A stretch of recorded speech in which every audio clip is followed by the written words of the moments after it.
그 목걸이 우리 집에 있던 것과 왜 똑같죠? 백화점 한가운데서 그 말이 떨어지는 순간 한 여자는 멈춰섰고 한 남자는 발걸음을 떼지 못했습니다. 가격도 브랜드도 중요하지 않았습니다. 중요했던 건 기억나지 않는데도 심장이 먼저 알아본 무언가였습니다. 잊었다고 믿었던 시간, 없었던 일처럼 덮어둔 약속, 그리고 말하지 못했던 이름 하나. 왜 하필 그날이었는지, 왜 하필 그 여자의 한마디였는지. 지금부터 한 번도 제대로 꺼내지 못했던 그날의 이야기가 시작됩니다. 평일 오후 2시 백화점 명품관은 고요했습니다. 발소리조차 조심스럽게 삼켜지는 대리석 바닥 위로 서진은 천천히 걸음을 옮기고 있었죠. 재활 산책이라는 명목이었지만 사실 그녀에게 이 시간은 익숙함을 되찾기 위한 훈련에 가까웠습니다. 사고 이후로 몸은 회복했지만 머릿속 일부가 텅 비어버린 채였어요. 숫자는 기억했습니다. 계약서에 적힌 조항들도 회사 임원들의 이름도 또렷했죠. 하지만 그 이름들에 붙어 있어야 할 감정은 사라져버렸습니다. 마치 컬러 사진에서 색만 빠져나간 것처럼 윤곽은 있는데 온기가 없었어요. 회장님, 다음 주 화요일 오전 10시에 이사회가 예정되어 있습니다. 옆에서 걷던 수행비서 민준이 차분한 목소리로 일정을 보고했습니다. 서진은 고개를 끄덕이며 대답했죠. 그렇군요. 자료는 준비되었나요? 네, 이미 검토 완료하셨습니다. 민준의 대답은 언제나 정확했습니다. 그는 서진의 기억이 온전하지 않다는 사실을 누구보다 잘 알고 있었고, 그래서 더욱 세심하게 모든 것을 챙겼어요. 서진은 그에게 고마움을 느꼈지만 그 감정조차 어딘가 평평하게 느껴졌습니다. 두 사람이 샤넬 매장 앞을 지나칠 때였습니다. 이 목걸이 집에 있던 것과 똑같아요. 옆 매장에서 들려온 여자의 목소리였어요. 조심스럽고 조금은 떨리는 음성이었죠. 서진은 무의식적으로 발걸음을 멈췄습니다. 심장이 이유 없이 한 박자 빠르게 뛰었어요. 왜 멈췄는지 설명할 수 없었습니다. 단지 그 목소리가, 그 문장이 몸속 어딘가에 걸렸을 뿐이었죠. 서진은 천천히 고개를 돌렸습니다. 카르티에 매장 안에 한 여자가 서 있었어요. 30대 초반쯤으로 보이는 그녀는 고급스러운 차림이 아니었습니다. 베이지색 코트에 검은색 슬랙스, 평범한 가방을 맨 모습이었죠. 백화점 명품관을 찾는 고객치고는 수수한 편이었어요. 하지만 서진의 시선은 여자가 입은 옷이 아니라 그녀의 표정에 꽂혔습니다. 여자는 유리 진열장 안에 놓인 목걸이를 바라보고 있었어요. 놀란 듯한 표정이었지만 과장되지 않았습니다. 오히려 그 표정은 깊은 곳에서부터 올라오는 무언가를 억누르는 것처럼 보였죠. 여자의 손이 유리에 가까이 갔다가 조심스럽게 멈췄습니다. 서진은 숨이 막히는 것 같았어요. 왜 그런지 몰랐습니다. 저 여자를 본 적이 있는지도 확신할 수 없었죠. 하지만 가슴 한가운데가 답답하게 조여왔습니다.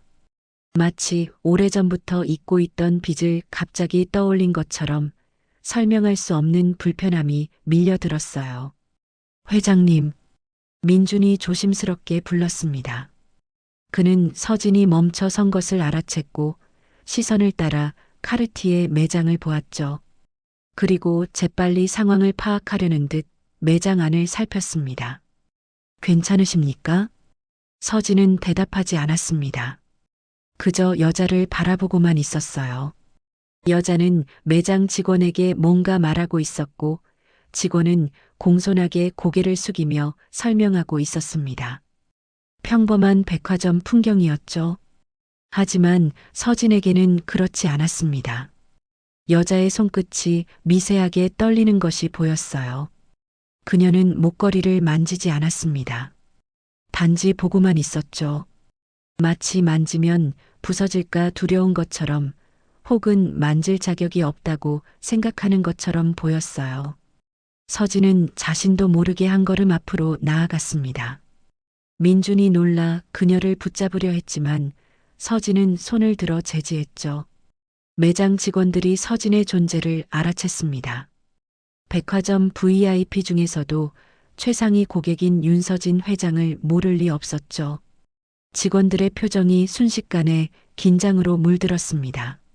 하지만 서진은 직원들을 보지 않았어요. 오직 그 여자만 바라보고 있었습니다. 여자가 고개를 들었습니다. 두 사람의 시선이 마주쳤어요. 여자는 잠시 멈칫했습니다. 서진의 얼굴을 보는 순간 뭔가 알아챈 듯한 표정이 스쳤죠. 하지만 그녀는 놀라거나 당황하지 않았습니다. 단지 조용히 서진을 바라보았어요. 서진은 입을 열었습니다. 어디서 본 적이 있습니까? 목소리가 생각보다 낮게 나왔어요. 여자는 잠시 망설이다가 천천히 고개를 저었습니다. 아니요, 다만 너무 익숙해서요. 서진의 심장이 다시 한번 세게 뛰었습니다. 여자의 대답은 부정이었지만 그 말투는 거짓처럼 들리지 않았어요. 오히려 진실에 더 가까운 무언가가 담겨 있었죠. 익숙하다니요? 서진이 다시 물었습니다. 여자는 유리 진열장 안의 목걸이를 가리켰어요. 이 목걸이요. 집에 있는 것과 똑같아서요. 오래 봐온 물건이라 여기서 보니 신기했습니다. 여자의 목소리는 담담했습니다. 브랜드나 가격에 대한 이야기는 없었어요. 단지 물건 자체가 익숙하다는 말뿐이었죠. 서진은 목걸이를 보았습니다. 심플한 디자인의 화이트 골드 체인에 작은 펜던트가 달려 있었어요. 펜던트에는 섬세한 각인이 새겨져 있었죠. 서진은 그 목걸이를 처음 본다고 생각했습니다. 하지만 몸은 달랐어요. 손끝이 차갑게 식어가고 등골이 서늘해졌습니다. 마치 오래전에 잃어버린 무언가를 눈앞에서 마주한 것 같았어요. 여자가 다시 말했습니다. 잊기 힘든 물건은 잊으려고 해도 남아있잖아요. 그 말이 서진의 가슴에 꽂혔습니다. 서진의 표정에 처음으로 균열이 생겼어요. 그녀는 감정을 드러내지 않는 사람이었습니다. 사고 이후로는 더욱 그랬죠. 하지만 지금 이 순간만큼은 달랐어요. 여자의 말 한마디가 그녀 안에 무언가를 건드렸습니다. 서진은 아무 말도 하지 못했어요. 단지 그 자리에 서서 여자를 바라보고만 있었죠. 시간이 멈춘 것 같았습니다. 민준이 조심스럽게 다가왔습니다. 그는 서진의 표정을 살피며 상황을 정리하려는 듯 입을 열었어요. 회장님, 다음 일정이. 서진이 손을 들어 그를 제지했습니다. 민준은 즉시 말을 멈췄죠. 그는 6년간 서진을 보좌해온 사람이었고 그녀의 작은 신호 하나만으로도 의중을 파악할 수 있었어요. 서진은 여전히 여자를 바라보고 있었습니다. 매장 직원들은 긴장한 채로 두 사람 사이의 공기를 감히 건드리지 못하고 있었죠. 서진이 다시 입을 열었어요. 그 목걸이 언제부터 집에 있었습니까? 여자는 잠시 생각하는 듯 했습니다. 그녀의 눈동자가 천천히 움직였어요. 과거를 더듬는 표정이었죠. 정확히는 모르겠어요. 제가 어릴 때부터 있었으니까요. 어릴 때부터요? 네. 아버지 방 서랍에 항상 있었어요. 함께 들어있던 게 몇 가지 더 있었는데 이 목걸이만큼은 절대 만지지 말라고 하셨죠. 서진의 눈빛이 흔들렸습니다. 여자는 그 변화를 눈치챘지만 아무 말도 하지 않았어요. 단지 조용히 서진이 다음 말을 이어가기를 기다렸습니다. 그런데 왜 지금 여기서 보고 계신 겁니까? 여자가 작게 웃었어요.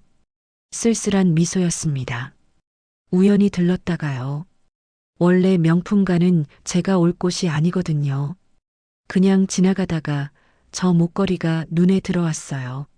서진은 여자의 손을 보았습니다. 가방 끈을 쥔 손가락이 미세하게 떨리고 있었어요. 여자는 침착해 보였지만 몸은 정직하게 긴장을 드러내고 있었죠. 서진 역시 마찬가지였습니다. 겉으로는 평온해 보였지만 심장은 불규칙하게 뛰고 있었어요. 머리는 아무것도 기억하지 못하는데 몸은 먼저 반응하고 있었습니다. 병원에서 주치의가 했던 말이 떠올랐어요. 기억은 사라져도 감정은 남습니다.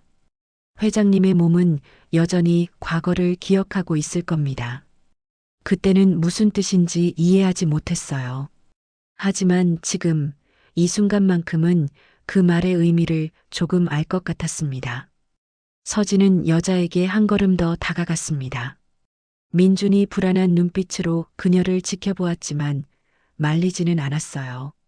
실례지만 성함이 어떻게 되십니까? 여자가 잠시 망설였습니다. 그녀는 서진의 얼굴을 찬찬히 보았어요. 마치 무언가를 확인하려는 듯한 시선이었죠. 박은혜입니다. 박은혜 씨. 서진이 그 이름을 천천히 되뇌었습니다. 입안에서 굴러가는 그 이름이 왠지 낯설지 않았어요. 하지만 확신할 수는 없었죠. 은혜는 조심스럽게 물었습니다. 혹시 저를 아시나요?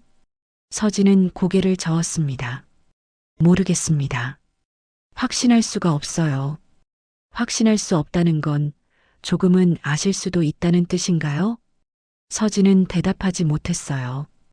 은혜의 질문은 날카로웠습니다. 정확히 서진의 혼란을 짚어낸 거죠. 은혜가 다시 말했습니다. 저도 회장님을 본 적이 없어요. 적어도 제 기억에는요. 하지만 이상하게도 낯설지가 않네요. 그 말에 서진의 가슴이 철렁했습니다. 두 사람 사이에 침묵이 흘렀어요. 매장 안의 공기가 무겁게 가라앉았습니다. 직원들은 숨소리조차 죽인 채 멀찍이 서 있었죠. 은혜가 유리 진열장 안의 목걸이를 다시 한번 보았습니다. 그녀의 눈빛에 깊은 그리움이 서려 있었어요. 집에 있는 목걸이는 낡았어요. 체인도 조금 녹슬었고 펜던트도 빛이 바랬죠. 하지만 이 모양, 이 크기, 심지어 각인까지 똑같아요. 서진은 목걸이를 똑바로 보았습니다. 펜던트에 새겨진 각인이 눈에 들어왔어요. 작은 글씨였지만 선명했습니다. 하지만 읽을 수가 없었어요. 아니, 읽기가 두려웠습니다. 은혜가 나직이 말했습니다. 잊기 힘든 물건은 잊으려고 해도 남아있잖아요. 그 말을 다시 들었을 때 서진은 느꼈습니다.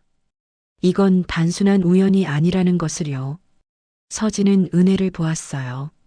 여자는 슬프지도 화나지도 않은 표정이었습니다. 단지 무언가를 이해한 사람의 얼굴이었죠. 그 목걸이를 아버지께서 왜 소중히 간직하셨는지 아십니까? 은혜가 고개를 저었습니다. 말씀하지 않으셨어요. 아버지는 과거에 대해 거의 말씀을 안 하시는 분이었거든요. 그냥 가끔 그 목걸이를 보고 계실 때가 있었어요. 그럴 때면 표정이 지금 회장님 표정과 비슷하셨죠. 서진의 숨이 멎는 것 같았습니다. 은혜가 조용히 덧붙였어요.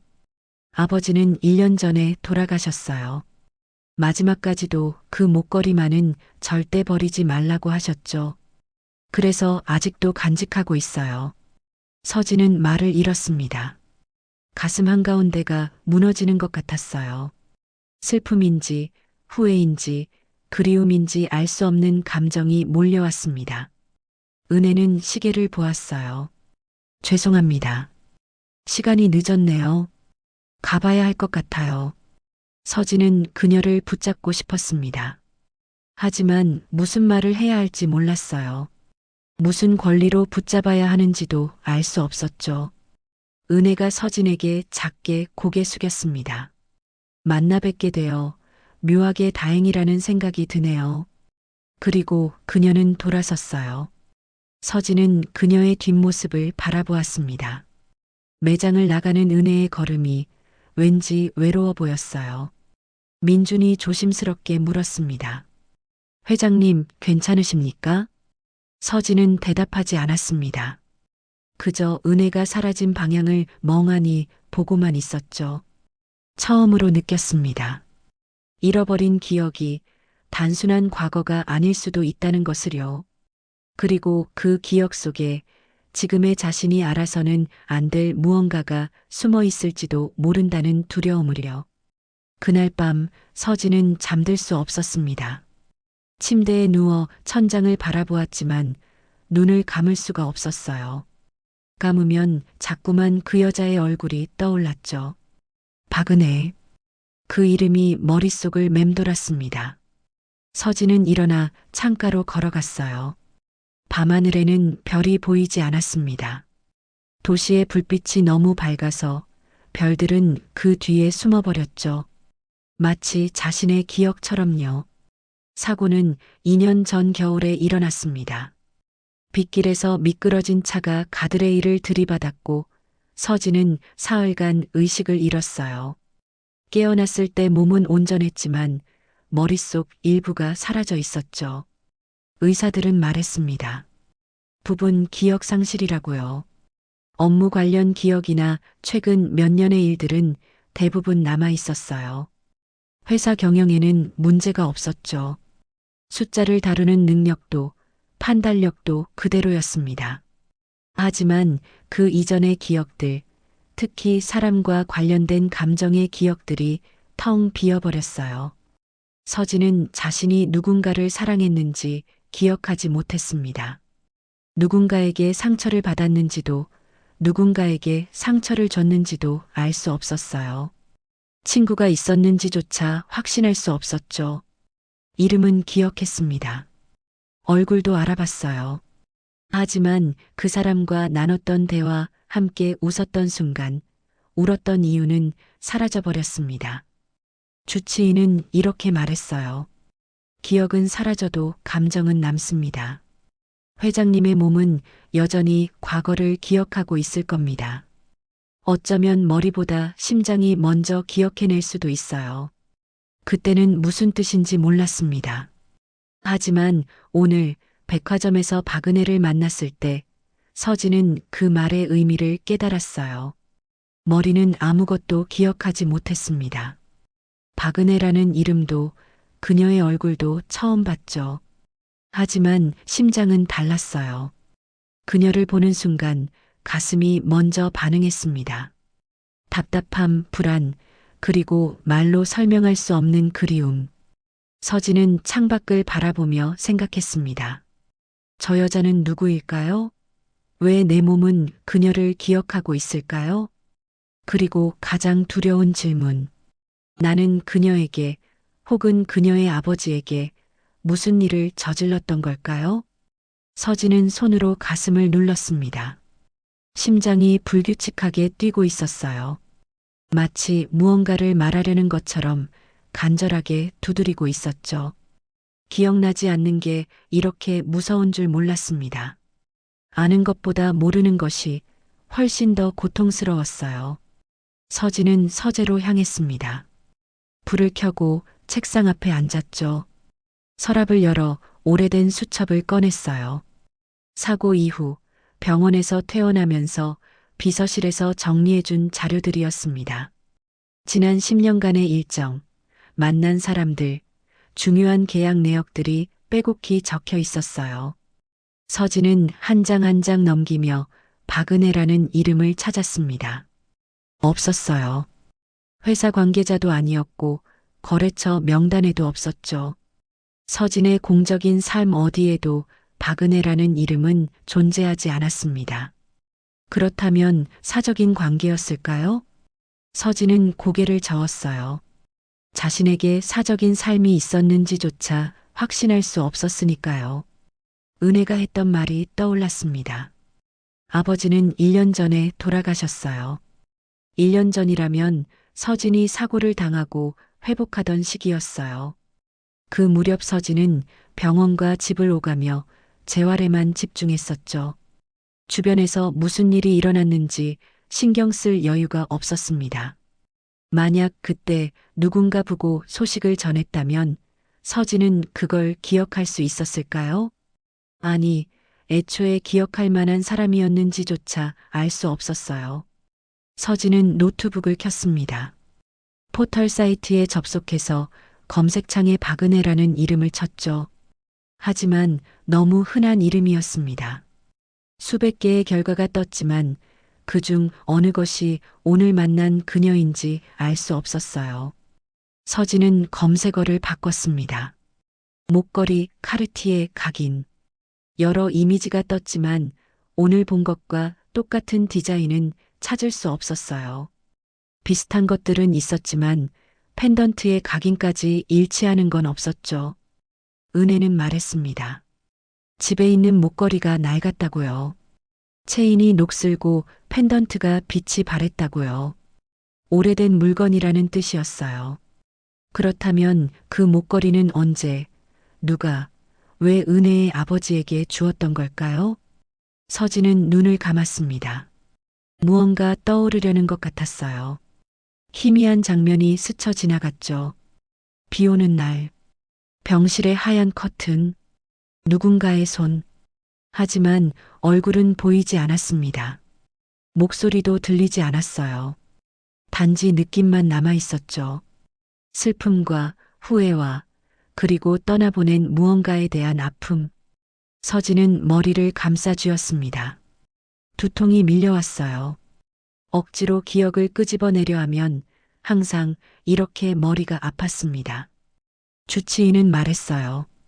억지로 기억하려 하지 말라고요. 시간이 지나면 자연스럽게 돌아올 거라고요. 하지만 서진은 기다릴 수 없었습니다. 박은혜의 눈빛이 자꾸만 떠올랐어요.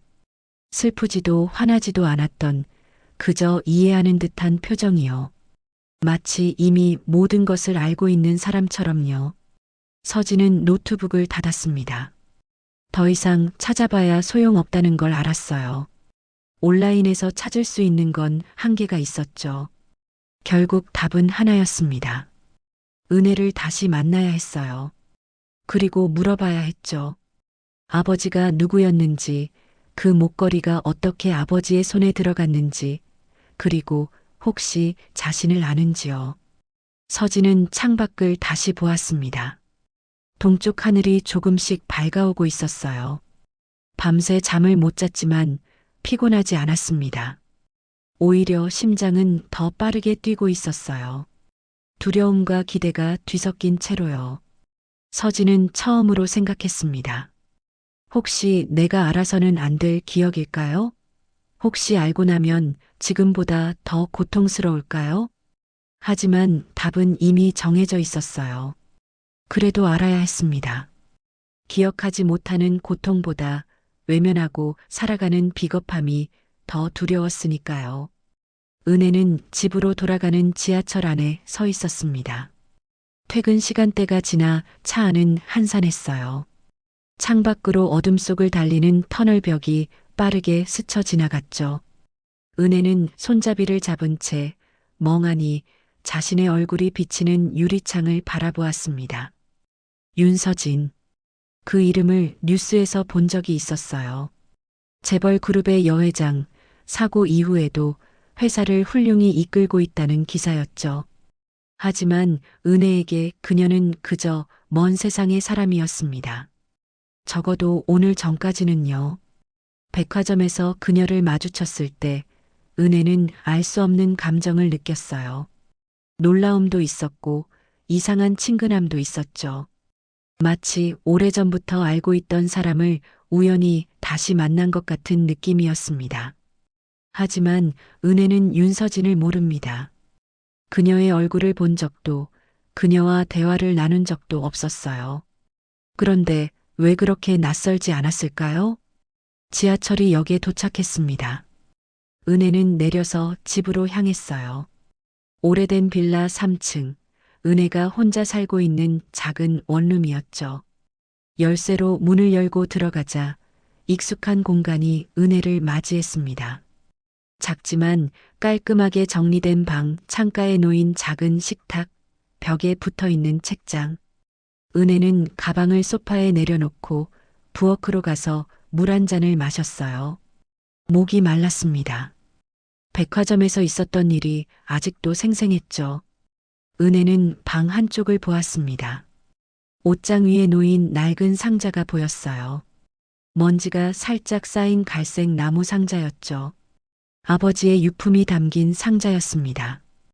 은혜는 의자를 가져와 올라섰어요. 조심스럽게 상자를 내렸죠. 생각보다 가벼웠습니다. 안에 든 게 많지 않았거든요. 소파에 앉아 상자를 무릎 위에 올렸습니다. 천천히 뚜껑을 열었어요. 상자 안에는 몇 가지 물건이 들어 있었습니다. 낡은 사진 몇 장, 오래된 만년필 하나, 손때 묻은 수첩, 그리고 작은 벨벳 주머니. 은혜는 벨벳 주머니를 꺼냈습니다. 어두운 남색 천에 금빛 끈이 달린 주머니였어요. 끈을 풀고 안을 들여다보자 익숙한 물건이 보였죠. 목걸이였습니다. 은혜는 조심스럽게 목걸이를 꺼내 손바닥 위에 올려놓았어요. 화이트 골드 체인은 녹이 슬어 있었고 펜던트는 빛이 바랬습니다. 하지만 모양은 그대로였어요. 백화점에서 본 목걸이와 똑같았습니다. 은혜는 펜던트를 자세히 보았어요. 작은 각인이 새겨져 있었죠. 햇빛에 비춰야 겨우 보일 정도로 작은 글씨였습니다. 영문 이니셜이었어요. 두 글자. 은혜는 그 글자가 무엇을 의미하는지 몰랐습니다. 아버지에게 물어본 적이 있었지만 아버지는 대답하지 않으셨어요. 그저 조용히 웃으며 은혜의 머리를 쓰다듬어 주셨을 뿐이죠. 아버지, 박민수. 은혜의 아버지는 과묵한 사람이었습니다. 많은 말을 하지 않았고 감정을 드러내지도 않았어요. 하지만 은혜를 사랑한다는 건 확실했죠. 아버지는 작은 인쇄소를 운영했습니다. 번듯한 사업은 아니었지만 꾸준히 일해서 은혜를 대학까지 보냈어요. 은혜가 취직하고 독립할 무렵 아버지는 은퇴했습니다. 그리고 1년 전 갑작스럽게 세상을 떠나셨죠. 병원에서 마지막 순간 아버지는 은혜의 손을 잡았어요. 그리고 힘없는 목소리로 말했습니다. 은혜야, 상자 안에 있는 것들 절대 버리지 마라. 왜요, 아빠? 언젠가 내가 알아야 할 때가 올 거다. 무엇을요?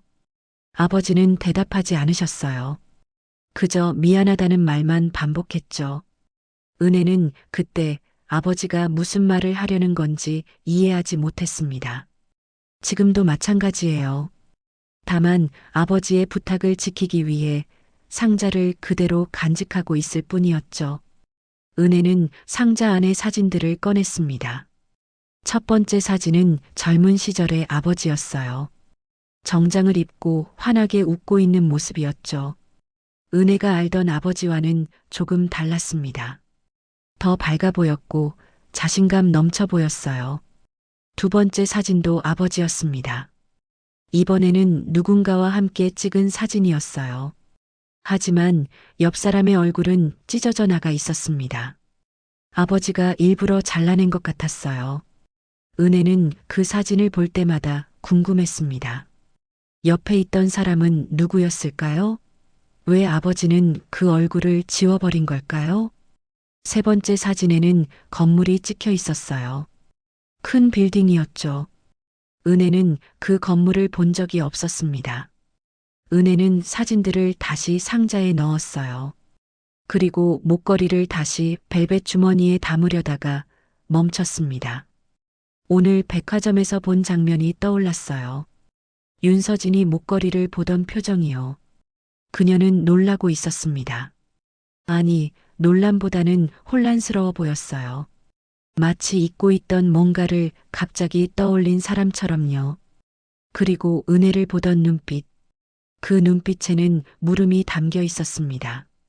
당신은 누구냐고, 왜 여기 있느냐고, 나를 아느냐고 묻는 눈빛이었어요. 은혜는 목걸이를 손에 쥐고 생각했습니다. 혹시 이 목걸이가 아버지와 윤서진을 연결하는 뭔가일까요? 혹시 아버지가 말했던 알아야 할 때가 지금인 걸까요? 은혜는 알 수 없었어요. 확신할 수도 없었죠. 다만 한 가지는 분명했습니다. 오늘의 만남은 우연이 아니었다는 것이요. 은혜는 목걸이를 목에 걸었습니다. 차갑고 낡은 체인이 피부에 닿았어요. 아버지의 온기가 남아있는 것 같았죠. 창밖을 보니 밤이 깊어가고 있었습니다. 은혜는 불을 끄고 침대에 누웠어요. 하지만 잠이 오지 않았습니다. 자꾸만 윤서진의 얼굴이 떠올랐어요. 그리고 그녀가 했던 말이요. 어디서 본 적이 있습니까? 은혜는 그 질문에 거짓말을 했습니다. 본 적 없다고 했죠. 하지만 진실은 조금 달랐어요. 은혜도 확신할 수는 없었지만 어딘가에서 그녀를 본 것 같았습니다. 아주 오래전에, 아주 어렸을 때요. 어쩌면 그건 기억이 아니라 느낌일지도 몰랐어요. 하지만 분명한 건 윤서진이라는 사람이 낯설지 않다는 거였죠. 은혜는 눈을 감았습니다. 내일은 또 평범한 하루가 시작될 거예요. 회사에 출근하고 일하고 퇴근할 것이죠. 하지만 은혜는 알고 있었습니다. 무언가 시작되었다는 것을요. 그리고 이제 멈출 수 없을 거라는 것을요. 사흘이 지났습니다. 서진은 그 사이 일상으로 돌아가려 애썼어요. 이사회에 참석하고 보고서를 검토하고 중요한 결정을 내렸죠. 겉으로는 평소와 다름없어 보였습니다. 하지만 밤이 되면 달랐어요.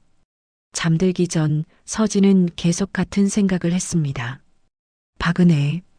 그 이름이 머릿속을 떠나지 않았어요. 그녀를 다시 만나야 한다는 생각이 점점 강해졌습니다. 하지만 어떻게 만나야 할지 알 수 없었어요. 연락처도 모르고 어디서 일하는지도 몰랐죠. 서진이 할 수 있는 건 하나뿐이었습니다. 같은 장소로 돌아가는 것이요. 목요일 오후 3시 서진은 다시 백화점을 찾았습니다. 민준이 조심스럽게 물었어요. 회장님, 오늘은 특별히 보실 물건이 있으신가요? 서진은 대답하지 않았습니다. 그저 명품관 쪽으로 걸음을 옮겼죠. 민준은 더 이상 묻지 않았어요. 그는 서진이 무언가를 찾고 있다는 걸 이미 눈치채고 있었습니다. 서진은 카르티에 매장 앞에 섰어요. 사흘 전 은혜가 서 있던 자리였습니다. 유리 진열장 안에는 여전히 그 목걸이가 놓여 있었어요. 조명을 받아 은은하게 빛나고 있었죠. 서진은 목걸이를 바라보았습니다. 작은 펜던트에 새겨진 각인이 보였어요. 하지만 여전히 읽을 수가 없었습니다. 아니, 읽기가 두려웠죠. 도와드릴까요? 매장 직원이 다가왔습니다. 서진은 고개를 저었어요. 아니요, 그냥 보는 것뿐입니다. 직원은 공손하게 물러났습니다. 서진은 매장 주변을 천천히 걸었어요. 은혜가 나타나기를 기다리는 마음으로요. 하지만 1시간이 지나도 은혜는 오지 않았습니다. 서진은 포기하고 돌아가려 했어요. 이게 무슨 의미 있는 행동인가 싶었죠. 그저 우연히 한번 마주쳤을 뿐인데 다시 만날 거라고 기대하는 게 어리석어 보였습니다. 서진이 발걸음을 돌리려는 순간이었어요. 또 오셨네요. 뒤에서 목소리가 들렸습니다. 서진은 천천히 돌아섰어요. 은혜가 서 있었습니다. 사흘 전과 비슷한 차림이었어요. 이번에는 회색 코트에 청바지, 어깨에 가방을 맨 모습이었죠. 평일 오후인데도 이곳에 온 것을 보니 일찍 퇴근했거나 휴가를 낸 것 같았습니다. 서진은 잠시 말을 잃었어요. 은혜를 다시 보고 싶었지만 막상 마주하니 무슨 말을 해야 할지 몰랐죠. 은혜가 먼저 말했습니다. 혹시 저를 기다리신 건가요? 서진은 거짓말을 할 수 없었어요. 네, 그런 것 같습니다. 은혜는 놀란 표정을 짓지 않았어요. 오히려 예상했다는 듯이 고개를 끄덕였죠. 저도 올 것 같았어요. 왠지 그럴 것 같더라고요. 두 사람 사이에 잠시 침묵이 흘렀습니다. 사람들이 지나다니고 매장 직원들이 일하고 백화점 안내 방송이 흘러나왔지만 서진과 은혜는 그저 서로를 바라보고만 있었어요. 서진이 입을 열었습니다.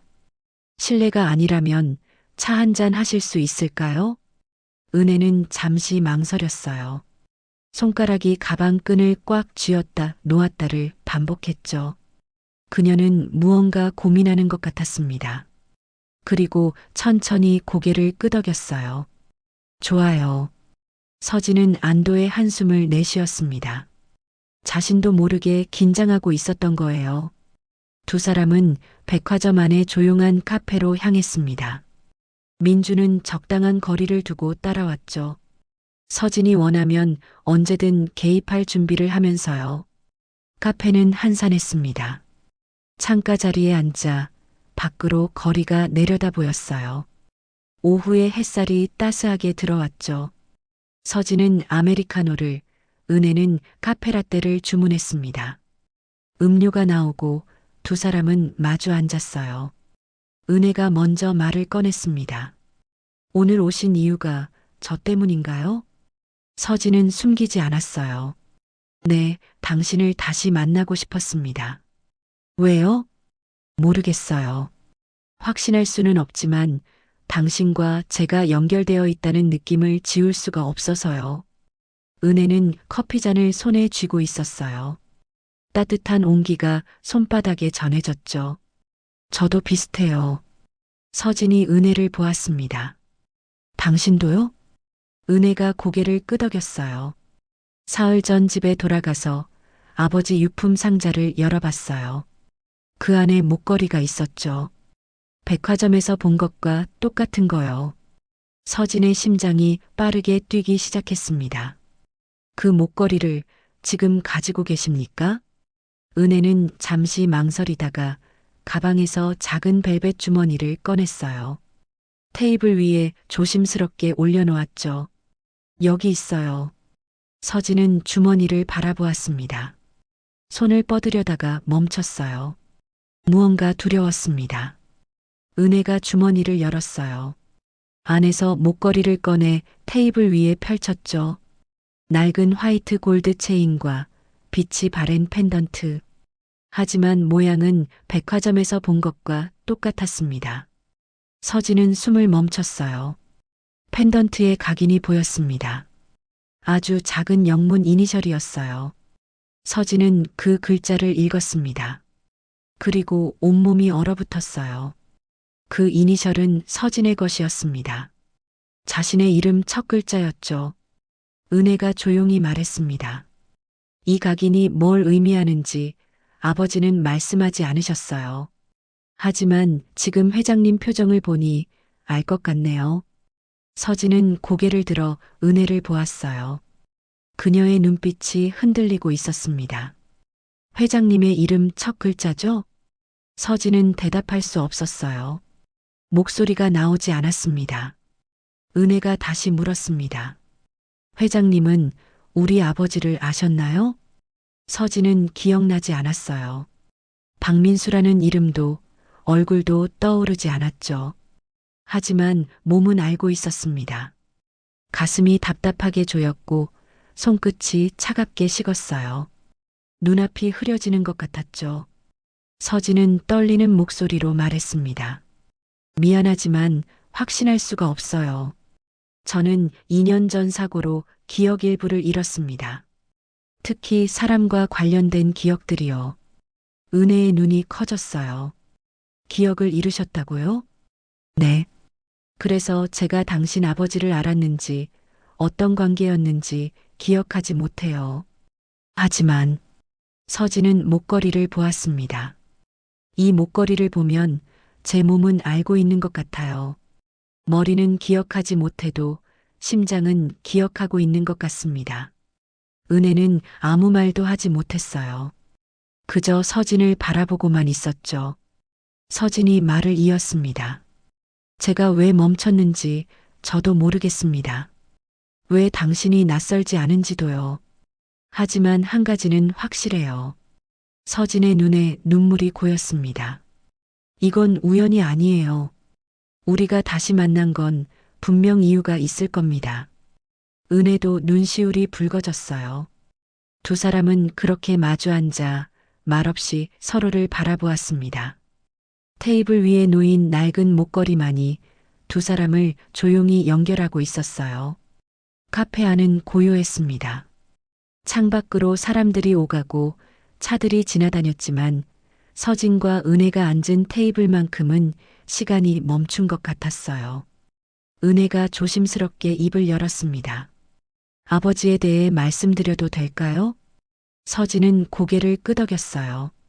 그녀의 손이 커피잔을 감싸 쥐었습니다. 차가워진 손에 온기를 불어넣으려는 듯이요. 은혜가 천천히 말하기 시작했습니다. 아버지는 박민수라고 하세요. 제가 어렸을 때는 잘 나가는 사람이었대요. 정확히 무슨 일을 하셨는지는 몰라요. 아버지가 말씀을 안 하셨거든요. 서진은 박민수라는 이름을 되뇌었어요. 하지만 아무것도 떠오르지 않았습니다. 언제부터 달라지셨는지는 기억나세요? 은혜가 잠시 생각했습니다. 정확히는 모르겠어요. 제가 6살 무렵인 것 같아요. 어느 날 갑자기 아버지가 집으로 돌아오셨는데 표정이 이상했어요. 말수가 더 줄었고 자주 멍하니 창밖을 보셨죠. 그 후로요? 작은 인쇄소를 시작하셨어요. 큰 사업은 아니었지만 꾸준히 일하셨죠. 저를 대학까지 보내주셨고 취직할 때까지 지켜봐 주셨어요. 은혜의 목소리가 잠시 떨렸습니다. 1년 전 여름에 돌아가셨어요. 심장이 안 좋으셨는데 갑자기 악화되셔서요. 병원에 모시고 갔을 때는 이미 늦었어요. 서진의 가슴이 아팠습니다. 이유를 알 수 없는 아픔이었어요. 은혜가 말을 이었습니다. 마지막 순간에 아버지가 제 손을 잡으셨어요. 그리고 말씀하셨죠. 유품 상자를 절대 버리지 말라고요. 언젠가 알아야 할 때가 온다고요. 알아야 할 때라니요? 은혜가 서진을 보았습니다. 저도 무슨 뜻인지 몰랐어요. 하지만 지금 생각해보면 이런 순간을 말씀하신 것 같아요. 회장님을 만나게 될 순간을요. 서진은 숨을 깊이 들이마셨습니다. 은혜가 가방에서 뭔가를 더 꺼냈어요. 낡은 사진 한 장이었습니다. 이것도 상자 안에 있었어요. 사진을 테이블 위에 놓았습니다. 서진은 그것을 보았어요. 젊은 남자가 정장을 입고 서 있었습니다. 환하게 웃는 얼굴이었죠. 옆에는 누군가 더 서 있었던 것 같았지만 그 부분은 찢어져 나가 있었어요. 이분이 아버지세요. 30대 초반 무렵 사진인 것 같아요.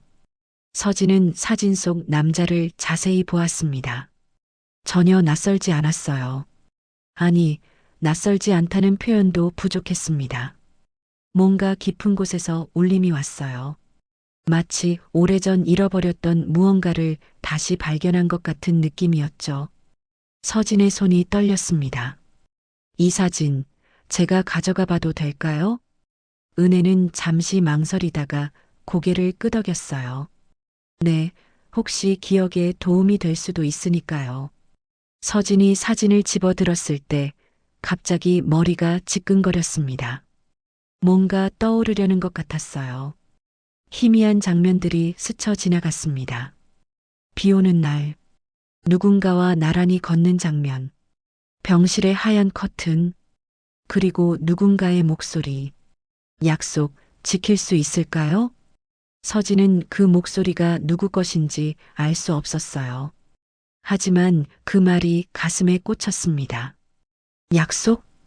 은혜가 했던 말이 떠올랐어요.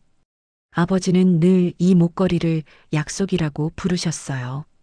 서진은 테이블 위에 목걸이를 보았습니다. 약속의 증표, 누구와의 약속일까요? 무엇을 약속했던 걸까요? 서진의 두통이 심해졌습니다. 이마에 땀이 맺혔어요. 은혜가 놀라 일어섰습니다. 회장님, 괜찮으세요? 민준도 재빨리 다가왔어요.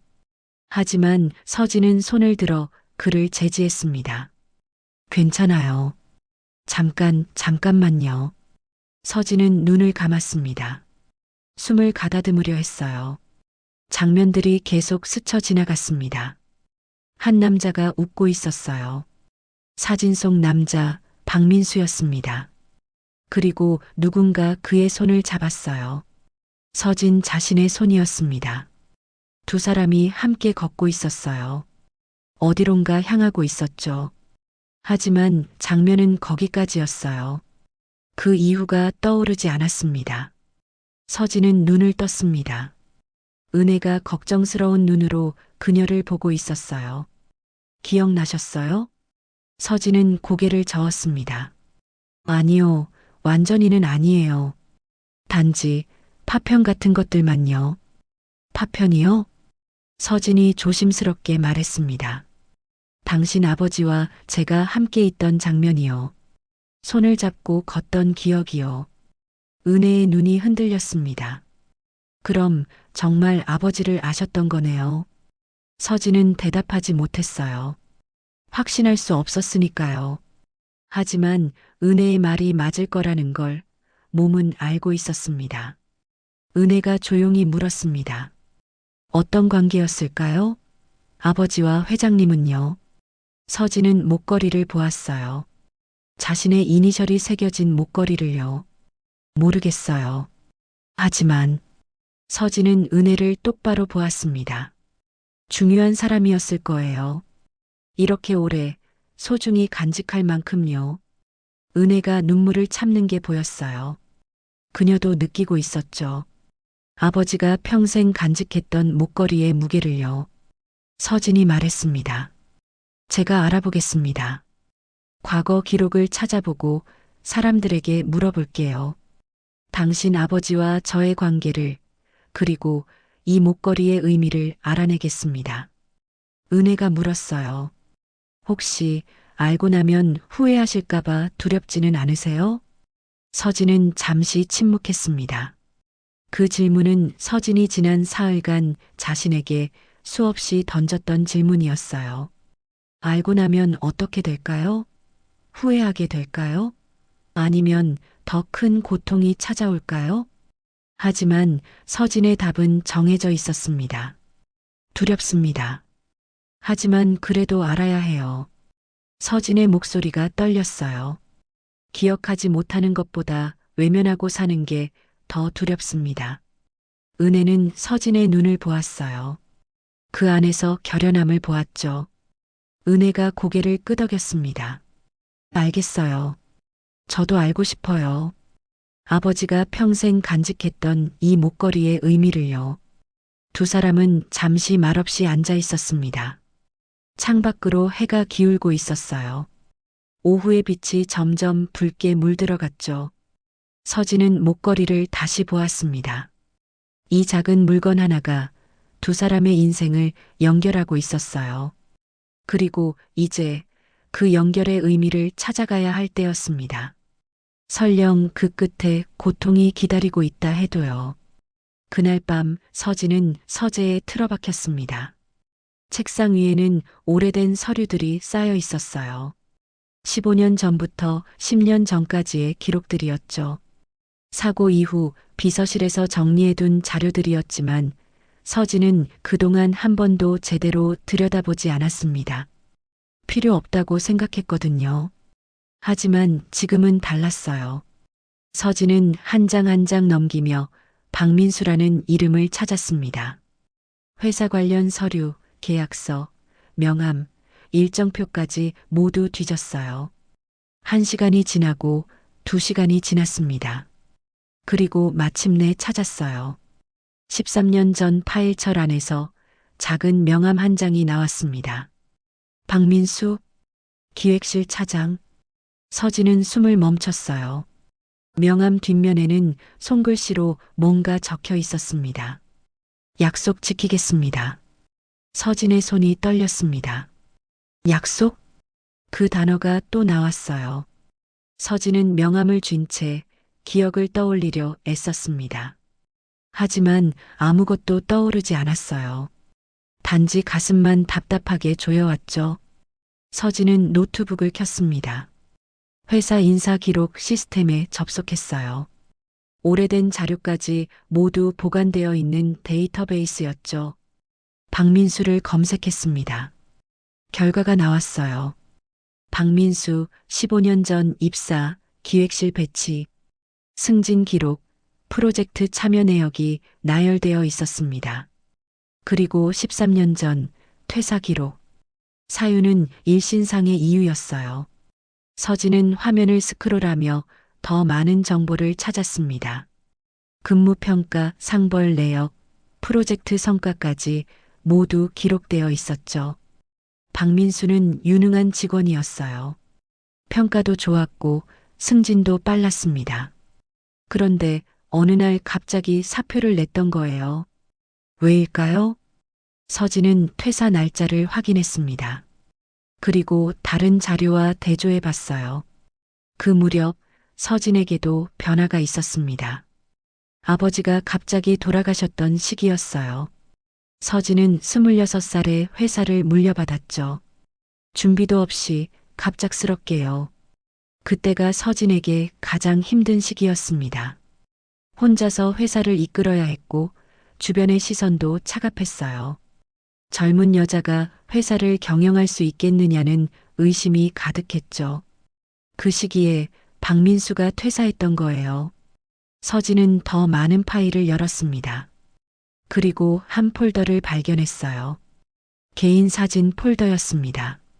사고 이후 비서실에서 서진의 휴대폰과 컴퓨터에서 백업해둔 자료들이었죠.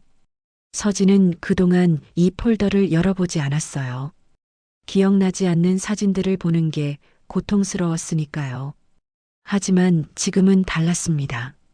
서진은 폴더를 열었어요. 수백 장의 사진이 있었습니다. 회사 행사 사진, 출장 사진, 일상 사진들이었죠. 서진은 13년 전 폴더로 들어갔습니다. 스크롤을 내리며 하나하나 확인했어요. 그리고 멈췄습니다. 한 장의 사진. 서진과 박민수가 함께 찍은 사진이었어요. 둘은 회사 옥상으로 보이는 곳에 서 있었습니다. 석양을 배경으로요. 서진은 환하게 웃고 있었고 박민수도 미소 짓고 있었어요. 두 사람의 손이 살짝 맞닿아 있었습니다. 서진은 화면을 응시했어요. 사진 속 자신의 표정을, 박민수의 미소를, 두 사람 사이의 공기를요. 그건 단순한 직장 동료 사이의 사진이 아니었습니다. 서진은 알 수 있었어요. 사진을 찍던 그 순간 자신이 행복했다는 걸요. 서진의 눈에서 눈물이 흘렀습니다. 기억나지 않았어요. 그날이 언제였는지, 무슨 대화를 나눴는지, 어떤 감정이었는지요. 하지만 사진은 말하고 있었습니다. 자신이 그 사람을 사랑했다는 것을요. 서진은 얼굴을 손으로 가렸습니다. 눈물이 멈추지 않았어요. 왜 떠났을까요? 왜 헤어졌을까요? 무슨 일이 있었던 걸까요? 서진은 더 많은 사진을 찾았습니다. 몇 장이 더 나왔어요. 회사에서 찍은 사진, 어딘가 출장을 갔을 때 찍은 사진, 카페에서 함께 있는 사진. 모두 13년 전 것들이었습니다. 그리고 그 이후로는 박민수가 등장하는 사진이 단 한 장도 없었어요. 서진은 사진들을 저장했습니다. 은혜에게 보여줘야 했어요. 하지만 어떻게 말해야 할까요? 당신 아버지와 제가 연인이었던 것 같다고요? 하지만 무슨 이유에서인지 헤어졌고 그 후 아버지는 회사를 떠났다고요? 서진은 고개를 저었어요. 아직 확신할 수 없었습니다. 더 많은 정보가 필요했어요. 서진은 민준에게 전화를 걸었습니다. 민준 씨, 미안하지만 지금 올 수 있을까요? 지금요? 회장님, 밤 11시가 넘었습니다만. 급한 일이에요. 부탁합니다. 민준은 30분 후 서진의 집에 도착했습니다. 서재로 들어온 그는 책상 위에 쌓인 서류들을 보고 놀랐어요. 회장님, 무슨 일이십니까? 서진은 박민수의 명함을 내밀었습니다. 이 사람에 대해 알아봐 주세요. 13년 전 우리 회사 기획실에 있던 사람이에요. 민주는 명함을 받아들었어요. 박민수, 무슨 일로 찾으시는 겁니까? 서진은 잠시 망설이다가 말했습니다. 제가 알았던 사람인 것 같아요. 사고 전에요. 민준의 표정이 진지해졌습니다. 알겠습니다. 최대한 빨리 알아보겠습니다. 그리고 서진은 노트북 화면을 민준에게 보여줬어요.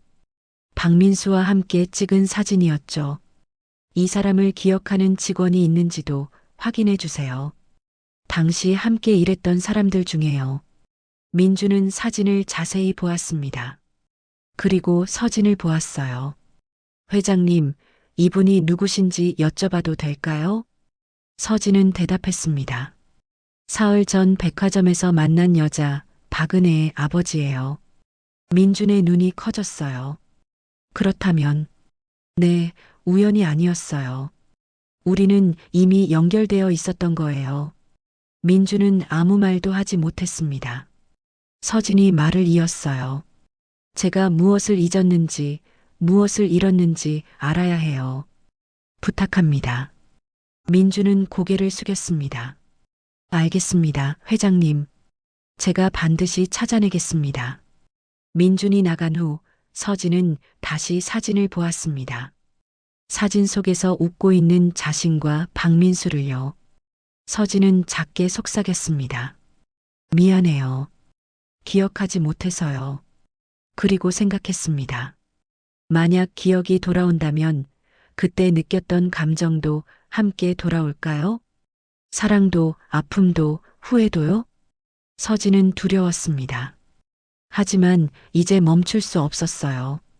진실을 향해 한 걸음씩 나아가고 있었으니까요. 사흘이 지났습니다. 민주는 약속대로 정보를 가져왔어요. 박민수와 함께 일했던 직원들을 수소문해서 만났고 당시 상황을 들었죠. 서진의 서재에 앉은 민주는 조심스럽게 입을 열었습니다. 회장님, 당시 기획실에 계셨던 김 부장님을 만났습니다. 박민수 차장과 가까이 지냈던 분이에요. 서진은 손을 꽉 쥐었어요. 뭐라고 하시던가요? 민준이 천천히 말했습니다. 박 차장은 유능한 직원이었대요. 회장님, 아버지께서 돌아가시고 회장님이 회사를 물려받았을 때 가장 든든하게 옆에서 도와드렸던 사람이라고요. 서진의 심장이 빠르게 뛰기 시작했습니다. 그리고요? 김 부장님 말씀이 박 차장과 회장님이 가까운 사이였다고 합니다. 아주 가까운 사이였다고요. 서진은 알고 있었어요. 사진을 봤으니까요. 하지만 직접 듣는 건 달랐습니다. 민준이 말을 이었어요. 그런데 어느 날 갑자기 박 차장이 사표를 냈답니다. 이유를 묻는 사람들에게 아무 말도 하지 않았대요. 그저 떠나야 한다고만 했답니다. 왜 떠났을까요?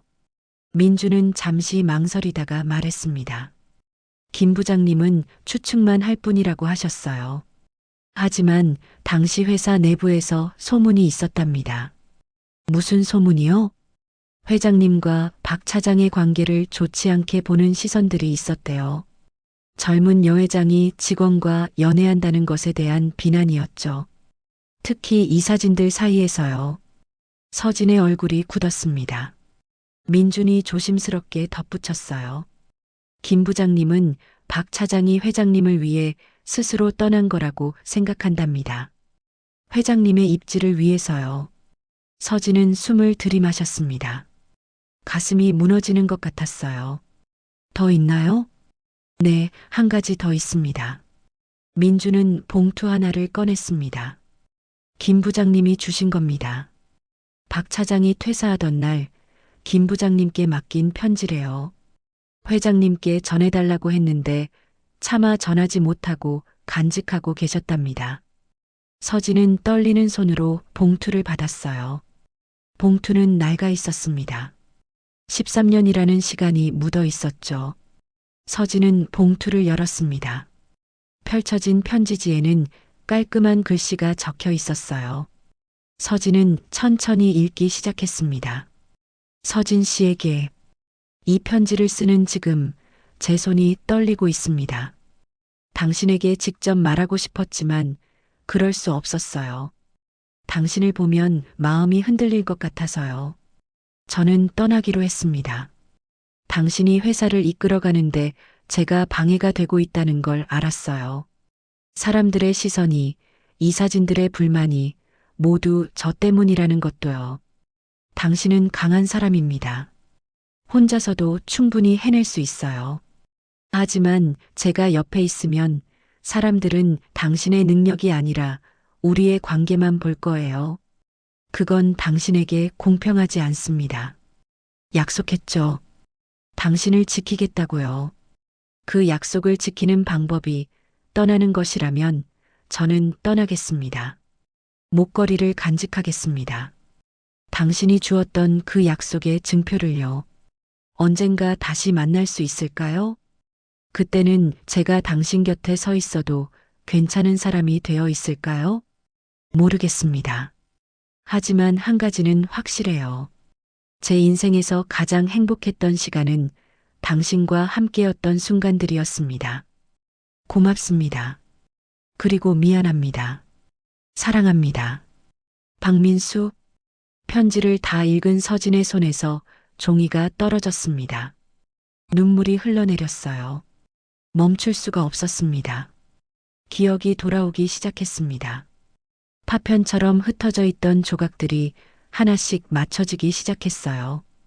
비 오는 날 처음 민수와 마주쳤던 순간, 회의실에서 그가 발표하던 모습, 옥상에서 나눴던 대화, 언젠가 제가 회장님을 지킬 수 있는 사람이 될 수 있을까요? 지켜주지 않아도 돼요. 그냥 옆에 있어 주세요. 카페에서 처음으로 손을 잡았던 날, 목걸이를 건네며 했던 말, 이건 약속이에요. 제가 당신 곁에 있겠다는요. 그럼 저도 약속할게요. 당신을 떠나보내지 않겠다고요. 하지만 그 약속을 지키지 못했어요. 아버지가 돌아가시고 서진은 감당하기 힘든 무게를 짊어졌습니다. 회사는 혼란스러웠고 이사진들은 그녀를 믿지 않았어요. 그 와중에 민수와의 관계가 알려졌죠. 비난이 쏟아졌습니다. 젊은 여회장이 직원과 연애한다는 소문이 회사를 뒤흔들었어요. 이사진들은 서진의 자격을 문제 삼았고 민수를 내보내라고 압박했죠. 서진은 버티려 했어요. 민수와 함께 이겨내려고 했습니다. 하지만 민수가 먼저 떠났어요. 그날 병실에서 만났던 기억이 떠올랐습니다. 서진은 과로로 쓰러져 병원에 입원해 있었어요. 민수가 찾아왔죠. 서진 씨, 제가 떠나야 할 것 같아요. 무슨 소리예요? 지금 그게 무슨 말이에요? 제가 있으면 당신이 힘들어요. 회사도 당신도요. 아니에요. 나는 괜찮아요. 괜찮지 않아요. 제가 보면 알아요. 민수는 서진의 손을 잡았어요. 약속했죠. 당신을 지키겠다고요. 이게 지키는 방법이에요. 이건 지키는 게 아니라 떠나는 거잖아요. 미안해요. 그리고 민수는 떠났습니다. 서진은 붙잡지 못했어요. 아니, 붙잡지 않았습니다. 자신도 알고 있었으니까요. 민수가 떠나는 게 둘 다를 위한 선택이라는 것을요. 하지만 그게 옳은 선택이었을까요? 서진은 바닥에 무릎을 꿇고 앉았습니다. 울음이 터져 나왔어요. 민준이 놀라 다가왔지만 서진은 손을 저었습니다. 괜찮아요. 잠시만요. 서진은 모든 걸 기억해냈어요. 사랑했던 사람, 지키지 못했던 약속, 떠나보낸 후회, 그리고 그 모든 것을 잊어버렸던 자신을요. 서진은 생각했습니다. 민수는 그 후 어떻게 살았을까요? 혼자서 목걸이를 간직하며 어떤 삶을 살았을까요? 그리고 은혜는요. 자신의 딸에게 민수는 어떤 아버지였을까요? 서진은 알았어요. 자신이 져야 할 빚이 얼마나 큰지를요. 기억을 잃었다고 책임이 사라지는 건 아니었습니다. 서진은 일어섰습니다. 눈물을 닦고 민준을 보았어요. 은혜 씨 연락처를 알아봐 주세요. 만나야 해요. 회장님, 이제 말할 수 있어요. 모든 걸요. 서진의 목소리는 떨리고 있었지만 결연했습니다. 늦었지만 이제라도 해야 할 일이 있었으니까요. 일주일 후 서진은 은혜를 다시 만났습니다. 이번에는 백화점이 아니었어요. 조용한 카페, 사람들의 시선이 닿지 않는 개인 룸이었죠. 은혜가 들어왔을 때 서진은 일어나 그녀를 맞이했습니다. 와주셔서 고맙습니다. 은혜는 서진을 보았어요. 일주일 만에 본 서진은 달라 보였습니다. 표정이, 눈빛이 전과는 다른 무게를 담고 있었어요. 무슨 일이 있으셨어요? 서진은 대답하지 않고 은혜를 자리로 안내했습니다. 두 사람이 마주 앉자 서진은 테이블 위에 봉투 하나를 올려놓았어요. 이게 뭔가요? 당신 아버지가 남긴 편지예요. 13년 전에 쓰신 거죠. 은혜의 눈이 커졌습니다. 아버지의 편지요? 네, 제게 쓴 편지예요. 서진은 봉투를 은혜 쪽으로 밀었습니다. 읽어보세요. 그리고 제 이야기를 들어주세요. 은혜는 떨리는 손으로 편지를 꺼냈어요. 천천히 읽기 시작했죠. 서진은 조용히 기다렸습니다. 은혜의 표정이 변해가는 걸 지켜보았어요. 놀람에서 슬픔으로 그리고 이해로요. 편지를 다 읽은 은혜는 눈물을 흘리고 있었습니다. 이게 정말 아버지가 쓴 거예요? 네. 은혜는 편지를 다시 보았어요. 그럼 회장님과 아버지가 사랑하는 사이였어요. 서진의 목소리가 떨렸습니다. 저는 기억하지 못했어요. 사고 후에 모든 게 사라졌죠. 하지만 일주일 전 기억이 돌아왔어요.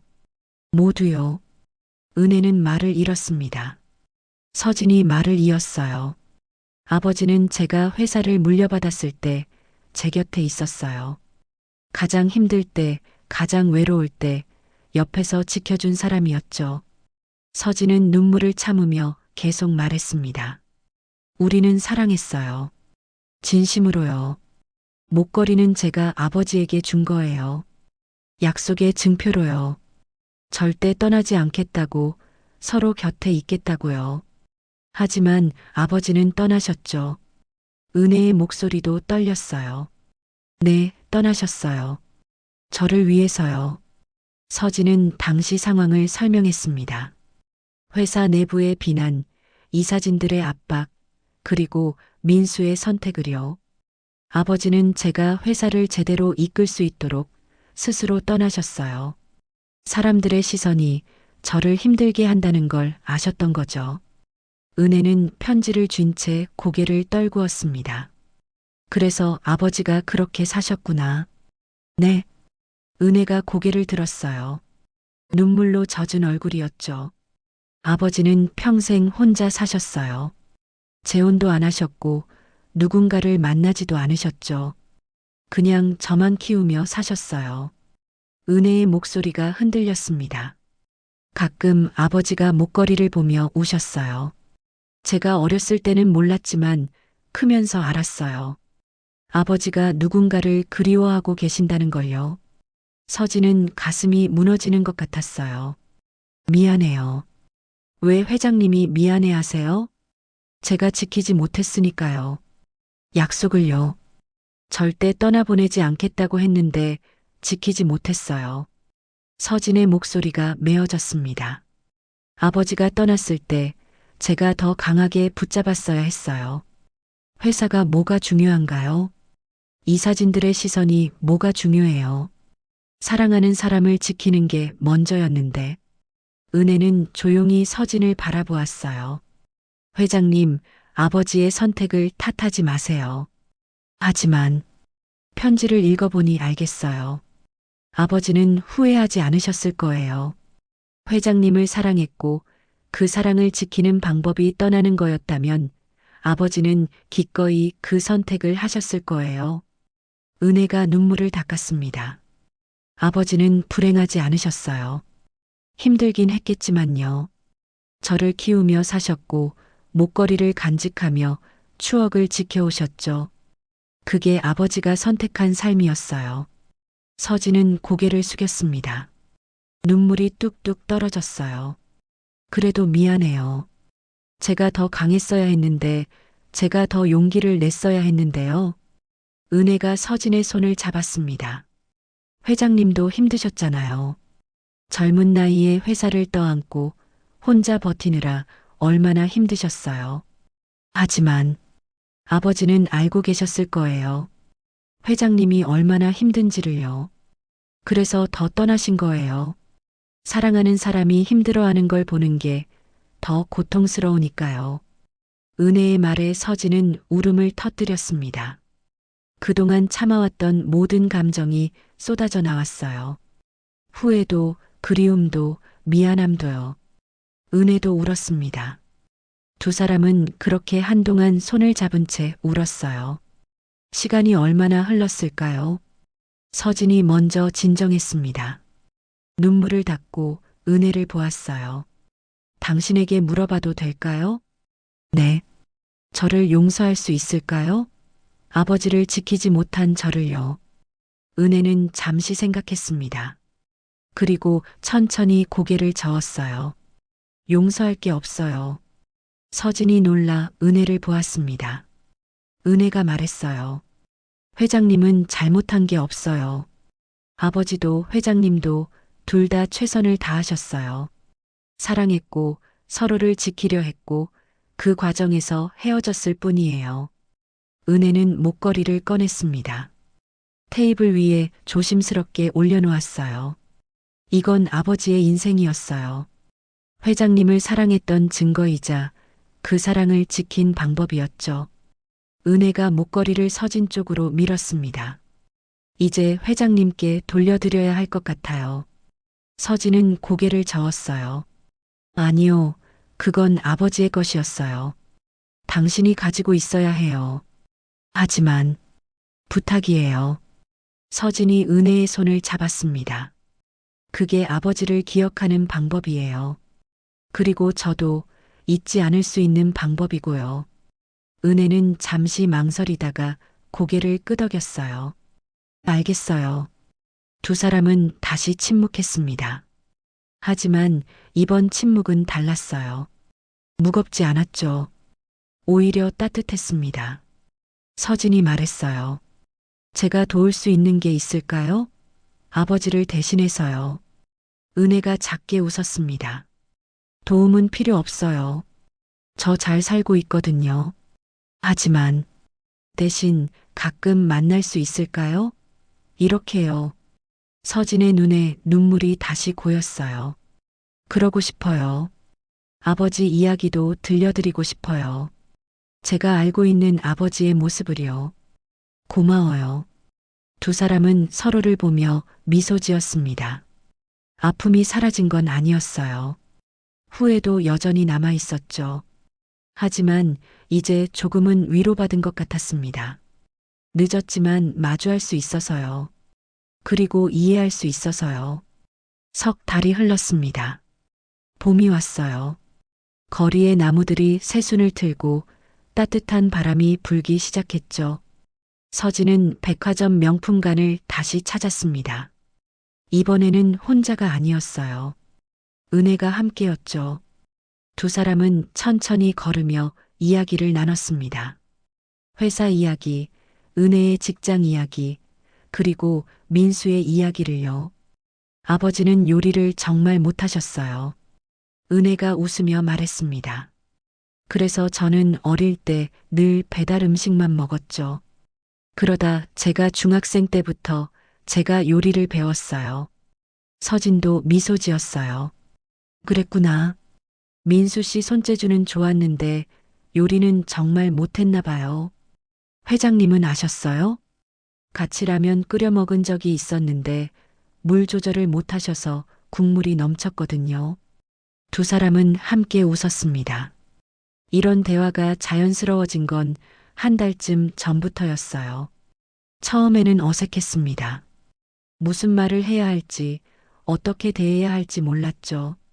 서진은 조심스러웠고 은혜도 마찬가지였어요. 하지만 시간이 지나면서 달라졌습니다.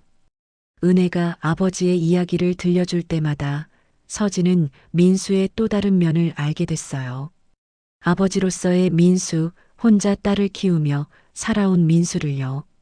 그리고 서진도 은혜에게 말해줬습니다. 젊었을 때의 민수, 일할 때의 민수, 사랑했던 순간의 민수를요. 두 사람은 서로의 기억을 나누며 민수라는 사람을 더 온전히 이해하게 됐어요. 카르티에 매장 앞에 섰을 때 서진은 발걸음을 멈췄습니다. 처음 은혜를 만났던 곳이었어요. 유리 진열장 안에는 여전히 그 목걸이가 있었습니다. 서진은 목걸이를 보았어요. 예전처럼 가슴이 답답하지 않았습니다.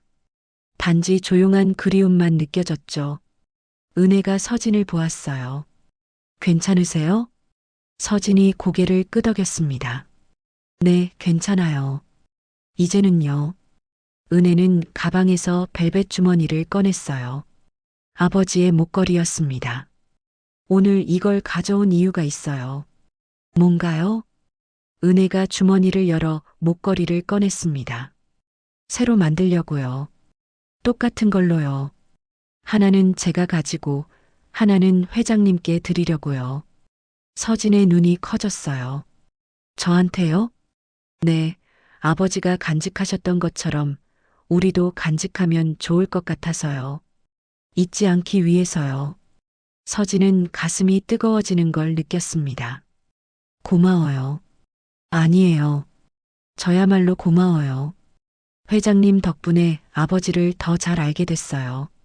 두 사람은 매장 안으로 들어갔습니다. 직원에게 목걸이를 보여주고 똑같은 디자인으로 2개를 주문했어요. 각인도 그대로 새겨넣기로 했죠. 서진의 이니셜이요. 주문을 마치고 매장을 나오는데 은혜가 물었습니다. 회장님, 후회하세요? 그때 아버지를 더 붙잡지 못한 것을요. 서진은 잠시 생각했어요. 후회하죠. 지금도요. 그럼 다시 돌아갈 수 있다면요? 서진은 고개를 저었습니다. 돌아갈 수 없어요. 그리고 돌아간다 해도 달라질 수 있을지 모르겠어요. 왜요? 그때의 저는 지금의 제가 아니었으니까요. 더 어렸고, 더 약했고, 더 두려웠죠. 민수 씨를 붙잡을 용기가 없었어요. 서진이 은혜를 보았습니다. 하지만 한 가지는 달라졌어요. 뭐가요? 기억보다 중요한 건 지금의 선택이더군요. 은혜가 고개를 끄덕였어요. 두 사람은 백화점을 나왔습니다. 봄 햇살이 따사롭게 내리쬐고 있었어요. 서진과 은혜는 나란히 걸었습니다. 적당한 거리를 두고요. 가족도 친구도 아닌 하지만 특별한 사이로요. 민수라는 사람으로 연결된 과거와 현재를 함께 나누는 사이로요.